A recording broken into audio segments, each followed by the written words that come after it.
Bem-vindo novamente, dessa vez com 2 alunos. Peço que vocês, meus queridos convidados, se apresentem. Nome, idade, como vocês se portam politicamente e um pouquinho de vocês, para a gente conhecer melhor. Posso começar? Pode. Bom, meu nome é João Miguel, tenho 18 anos, sou músico e uma coisa interessante aí minha, né? E, assim, meu posicionamento político é pela direita, né? Sou cristão e essas questões aí me levam a apoiar as questões da direita. É isso. Meu nome é Osiris Gaia, estudo aqui na Feijão Laranjeiras, óbvio. Bem, eu tenho 18 anos, fiz recentemente, e eu gosto muito de política desde meus 13 anos, né? Então quando eu tive essa oportunidade aqui de falar com vocês, eu topei. Aí tem de cabeça, aí tem a história, né, que o pessoal fala que eu sou presidente, porque, enfim, no primeiro ano eu falei que queria ser presidente um dia e essa história foi pra todo mundo, agora, até hoje. Ainda quero, mas hoje é mais pé no chão. É isso. Uma coisa engraçada, né? Quando eu fui chamado para participar do podcast, eu não queria, porque eu tava um pouco com medo. Aí quando falaram que eu podia chamar alguém, eu pensei, vou chamar o Osiris, que é mais inteligente do que eu. Eu vou chamar o presidente da turma, tá ligado? Cara, mas não precisa ficar com medo. Nossa maior proposta aqui é criar um espaço aberto para que você possa falar o que você quiser, que você possa se Principalmente expressar. ouvir vocês, não Tá certo. um debate, não. Então, vamos começar? Uma pergunta? Você acredita que o Brasil está atravessando um período de polarização política? Contextualiza a parada toda aí, Osiris. Acho que sim, porque é algo assim que, se você pegar, desde 2013 a gente tem, uma polarização gigante, assim, outro nível, entendeu? Porque antigamente tinha polarização, assim, entre esquerda e direita, só que não era algo, assim, tão grande como é hoje em dia, entendeu? Aí, por exemplo, em 2013 teve vários protestos, manifestações contra o governo da Dilma, enfim, contra o governo do PT em geral, que estava mais de 10 anos de poder. Aí, dava pra dizer que ali começou uma polarização nas ruas, porque o pessoal ficava brigando e tal. A gente nas redes sociais também, impactando muito, assim, o pessoal ficava muito mais aflorado com as redes sociais. Aí, ali em 2013 a gente, Facebook ali no auge. Aquele auge, assim, uma mudança, assim, um país não polarizado, não muito polarizado, para um país polarizado, né? Aí, é isso, mano. Então, acabou que o tempo passou e a política virou um esporte, né? A gente vê muitas vezes debates da direita contra a esquerda, o conservador contra o liberal, e aí perde, o que a gente tinha falado quando a gente estava conversando? Perde a... Perde a seriedade? Perde a seriedade. Vira briga de torcida, né?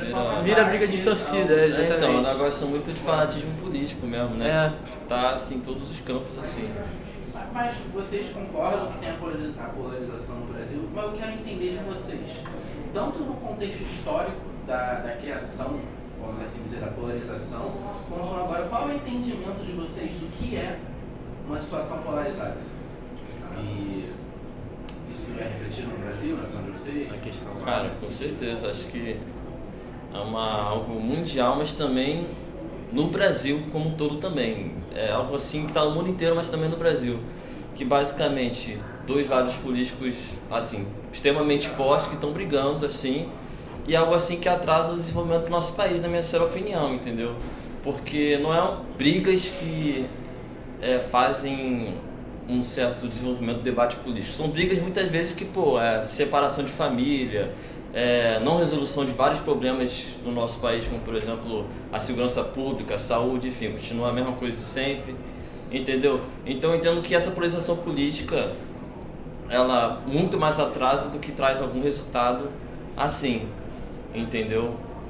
É o que eu tava conversando com o Osiris sobre isso antes, e ele falou, falta alguém para representar o povo inteiro. Sempre tem alguém que representa só a direita ou só a esquerda. Exato. Então o Brasil, o mundo inteiro, né, passa por isso. Sempre falta alguém para representar o povo por completo. Assim. Exato. Fala para certos grupos da sociedade, fala para certas causas, mas não fala para diretamente. Não fala diretamente pro povo, entendeu? Um conceito geral ali. Representa certas causas, representa certos interesses, certos grupos, mas não representa o conceito geral que, enfim, era para ser, entendeu? Então, tipo, a polarização ela leva a isso, ela leva a divisão, entendeu?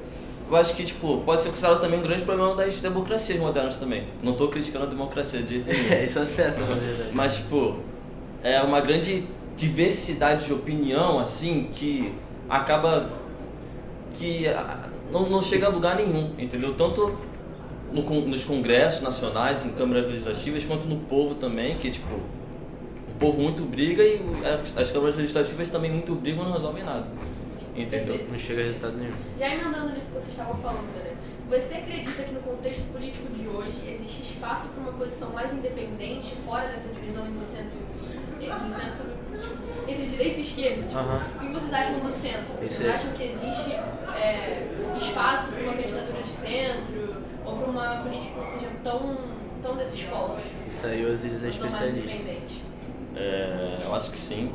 Eu acho que existe espaço atualmente, entendeu? Mas, tipo, essa visão mais independente do centro, eu acho que em qualquer aspecto político, mesmo se você sendo centro, você vai ser ou mais inclinado um pouquinho para a direita ou você vai ser inclinado para a esquerda, porque a esquerda e a direita elas envolvem muitos campos sociais, envolvem muitas ideias, envolvem muitas filosofias, envolvem muitos políticos para, tipo, você, tipo, ser algo independente disso. Acho que até os partidos políticos também, tipo, ou é algo um pouco mais inclinado para a direita, um pouco mais inclinado para a esquerda. Então, tipo, essa visão mais independente de centro sempre ainda assim vai ter uma guinada, entendeu? Mas eu acho que sim. Eu acho que o nome certo seria, tipo, uma visão, um espaço antipolarizante, entendeu? Que existe espaço tanto na direita quanto no centro quanto na esquerda para você ter uma visão menos polarizadora, entendeu? Eu acho que hoje em dia existem políticos com essa visão. Por exemplo, um exemplo aqui do Rio de Janeiro é o Eduardo Paes. Ele é um cara de esquerda, mas ele recebe um grande apoio da população no geral porque... Tanto da direita quanto da esquerda. Porque ele faz o favor do... Exato, ele faz o povo feliz. Por que faz o povo feliz? Porque tem projetos, por exemplo, de transporte, tem projetos assim, econômicos mesmo, como a revitalização do centro da cidade, né? Entendeu? Então, tipo, ele faz uma gama de projetos que, tipo, beneficia a população de modo geral. Ele é de esquerda, mas assim, ele é um cara antipolarizante, entendeu? Ele é um cara que é tanto apoiado pela esquerda pela direita. Então, tipo assim, eu concordo que existe espaço e é uma parcela que recebe muito interesse da sociedade como um todo. Sim. Entendeu? Mas entrando nessa situação, existe um centro, claro, mas também eu acredito que existe uma massa de pessoas que não se sentem representadas em nenhum momento, não participam. Como vocês acham que isso afeta, principalmente pensando em jovens, porque grande parte dessa parcela são jovens desinteressados, assustados pela política? Eu quero entender na visão de vocês o que a gente pode fazer para mudar esse pensamento das pessoas que não têm uma repulsa pela política, sabe? Bom, essa parada assim, acho que mexe um pouco com a gente, né? Porque a gente é jovem e a gente passa por esse tipo de situação. Então, tipo, essa questão é sobre a gente não ter medo de se posicionar. A gente não pode perder essa vontade de poder falar o que pensa, né? É o pensamento da pessoa ali que tá falando. Eu acho que também isso vem muito de uma atitude individual, né? Porque hoje tem esse negócio de jovem ser desinteressado por política, porque ele acha que... Muitas vezes é pelo medo, né? Também é pelo medo. Mas... assim, acho que é essencial toda pessoa ela se envolver de certa forma, porque política ela impacta o seu dia diariamente, diretamente, entendeu? As coisas que estão sendo discutidas nas câmaras legislativas vai acontecer de certa forma na sua realidade. Em qualquer lugar. Entendeu? Mas qual foi a pergunta, a finalidade da pergunta mesmo que eu esqueci? Acabei nem completando de fato a pergunta. Você acha que se essas pessoas começarem a discutir, ter esses espaços, por exemplo, como esse podcast aqui, de conversa política, isso diminui a polarização? Ou vocês acham que essa pessoa vai entender o que ela pensa e vai se polarizar se começar a discutir sobre? Eu acho que se discutir sobre esses problemas da polarização, como por exemplo a Polar, com certeza, tipo, isso vai abrir uma margem para as pessoas terem uma visão de que as coisas não é preto no branco, entendeu? Que é muito mais complexo, entendeu? Pô, você pode ser de direita, mas você pode concordar com certas ideias da esquerda e vice-versa, entendeu? Ou, tipo, ter uma opinião menos transparente. Então, tipo, eu acho que sim, cara. Eu acabei me perdendo. Me perdendo. Ajuda, né? Mas ajuda. E continuando para uma próxima pergunta, como vocês acham que as fake news e as redes sociais elas podem contribuir para uma desinformação e um agravamento da polarização? Como que as redes sociais e as fake news podem influenciar nesse cenário? Essa é uma pergunta complicada para desenvolver, no caso, mas tipo, é óbvio que afeta. É óbvio que afeta. Né? Eu acho que afeta.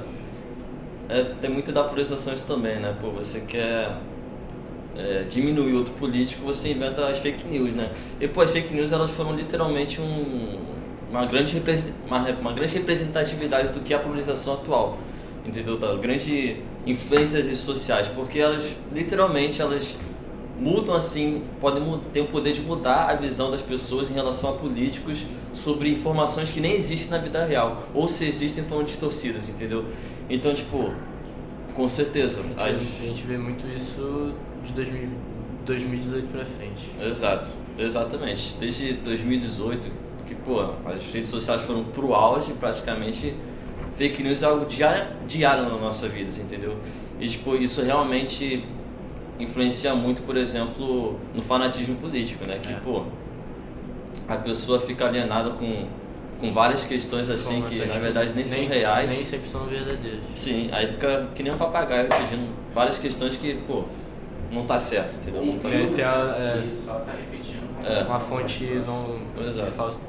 Às vezes nem até por fake news, sei lá, conversas aleatórias aí do WhatsApp, alguma coisa, entendeu? Conversar WhatsApp é a pior coisa de tudo. Mandou uma corrente, eu ouvi aqui e repeti ali. Sim, perfeito. Muitas pessoas não participam ativamente da política ou evitam discutir o tema, né? Tem essa polêmica de vamos discutir política, vamos debater política. E na opinião de vocês, a troca de visões diferentes pode ajudar a diminuir essa distância dos jovens em relação ao debate político? Como vocês sentem que o jovem deveria se posicionar dentro do debate político? Acho que a gente está fazendo isso, né? A gente está aqui, nós somos jovens e a gente está... o objetivo disso aqui eu espero que seja influenciar a pessoa a perder essa vontade de não debater, entendeu? Então, assim, né? A gente sempre mantendo respeito mútuo ali entre as pessoas, sempre buscando assim, você falou uma coisa errada, mas tipo, vou deixar essa passar, na próxima eu posso tentar te corrigir e a gente chega num acordo ali no final.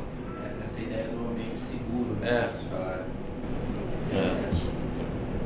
Pensando assim no que vocês disseram bem no início, assim, sobre isso do time, que virou-se muito semelhante a futebol. Sim. Você falar sobre política, né? Você torce pelo seu time, você não tá nem aí pro outro. Você no esporte. Você tenta ir contra ele, não importa o que. E para a democracia funcionar, vocês acreditam que tem que ter esse tipo de ambiente mais tranquilo, mais seguro, assim, que a pessoa possa expressar, mesmo que não concorde? Pô, vamos coexistindo. Chegar num acordo. Com certeza, né? Porque hoje em dia é muito comum, sei lá, a pessoa se posicionar e seja de direita ou de esquerda, mas tipo, se você for de direita no ambiente de esquerda ou vice-versa, é muito comum as pessoas já te olharem com cara feia, né? Porque acaba que não tá se debatendo mais ideias. Vira uma briga, entendeu? Vira uma briga de, como a gente falou, de torcida, de, eu apoio esse político por isso e aquilo, mas a pessoa nem sabe o que esse político faz nos projetos do dia a dia, não sabe de nada, entendeu? Então, tipo, acaba por ser um ambiente mais hostil do que amigável, né? Então, sim, com certeza é necessário que tenha um ambiente amigável para justamente se debater política na sociedade em si e também na juventude, né? Porque, como a gente sabe, a juventude, 90% não liga para política ou se liga muito pouco, entendeu? E as pessoas acabam perdendo a consciência de que, daqui a pouco você vai ter título de eleitor, você vai votar, você vai ter que saber quem vai te representar, né? Então, tipo, é essa a questão. Sim. Então, já mandando nisso que você falou, vocês acreditam que a juventude pode mudar a política? Como você vê que essa colocação está sendo feita hoje em dia? Qual é a importância e como que isso realmente está acontecendo? Como que os jovens estão se mobilizando politicamente? É muito importante, de fato, é muito importante. O jovem tá ali, por mais que sejam poucos os jovens, tem que ter pelo menos alguém ali para representar essa comunidade dos jovens, buscando assim, porque o futuro tá aí, então tem que ter alguém ali para representar a gente, nem que seja alguém de direita ou de esquerda, assim, porque se alguém tiver ali, vai influenciar outras pessoas a estarem ali também, vai ser meio que um efeito dominó, essas paradas assim. Eu acho cada vez mais importante os jovens eles debater política, entrar na política, enfim, fazer política porque não só porque eles vão coordenar o país, mas porque também é essencial, né? Pô, hoje em dia a gente vê vários políticos ruins, assim, a maioria, se você perceber, é tudo velho, mano. E, tipo, e não é porque eles são velhos, mas eu acho que essa outra geração ela tá muito ligada à velha política brasileira, que é uma política assim muito de corrupção, de acordos, assim, de um esquema já tipo batido. Então acho que os jovens eles têm muito mais a contribuir para desenvolver, entendeu? Eu acho que tipo, é cada vez mais importante eles entrarem na política. Tipo, renovar o cenário, revolucionar. Trazer uma nova cena aí. Exato. Eu acho que as redes sociais elas são assim, essenciais assim, para essa juventude entrar, né? Porque antes era algo mais difícil, às vezes era um filho de político, às vezes era um filho de rico, alguma coisa assim. Então você acredita que as redes sociais vêm uma forma de democratizar o acesso na política também? Com certeza. Tipo, tem esse bagulho aí de fake news alienar, mas também ela ajuda muito a divulgar ideias que antes eram muito fechadas ou que eram mais difíceis de ser divulgadas. Antes você precisava de um jornal, mas não. É tipo muito mais fácil agora um jovem conseguir um lugar na política, entendeu? Então, acho que, é estritamente necessário, assim, ter cada vez mais jovens, tipo, de 30 anos para baixo, assim, entrando, entendeu? Se interessando por política, entendeu? Porque só dessa forma que o Brasil que está, assim, no looping gigante, assim, de crise, de coisa assim, que pode revolucionar o cenário brasileiro, entendeu? Com essas novas opiniões, com essas novas ideias, entendeu? Sair da polarização. Porque se você perceber, essa polarização é representada por dois caras super velhos, que é o Lula e o Bolsonaro, entendeu? Então, tipo, são figuras polêmicas que já tá batido também, cara. Acho que realmente precisa de novas pessoas. Nova geração. Exatamente, entendeu? Muito interessante isso que você falou, cara. Acho que é exatamente isso que essa proposta do nosso podcast. Se um dia vocês chegarem para nosso Instagram, ler um pouco dos trechos dos nossos artigos, é isso que a gente está batendo na tela o tempo todo. Acho que foi um diálogo muito importante. Muito obrigada pela participação de vocês aqui no podcast. É muito bom ouvir outros jovens falando assim. E dá um sentimento de, caraca, a gente tá indo pro caminho certo, sabe? Tipo, tem pessoas pensando junto com a gente. É bom pensar nesse coletivo, sabe? Formando um número maior de pessoas. Então, muito obrigada pela participação de vocês, Davi e João Miguel. A gente encerra aqui mais um episódio do nosso podcast. Continuem acompanhando a gente, que tá mais preparado. Agradecer o espaço que a gente está usando disponibilizado pela Firjan. A gente só tem a agradecer a eles, tudo está acontecendo por conta deles, o equipamento. Tudo, né? Tudo, né? Até a câmera. Essa mesa. Esse computador, a mesa, a luz, a água. Então, muito obrigada, Firjan. Sério, cenário. Laranjeiras. É isso, gente. Obrigadão, tá? Valeu, gente. Obrigado. Até o próximo episódio, gente.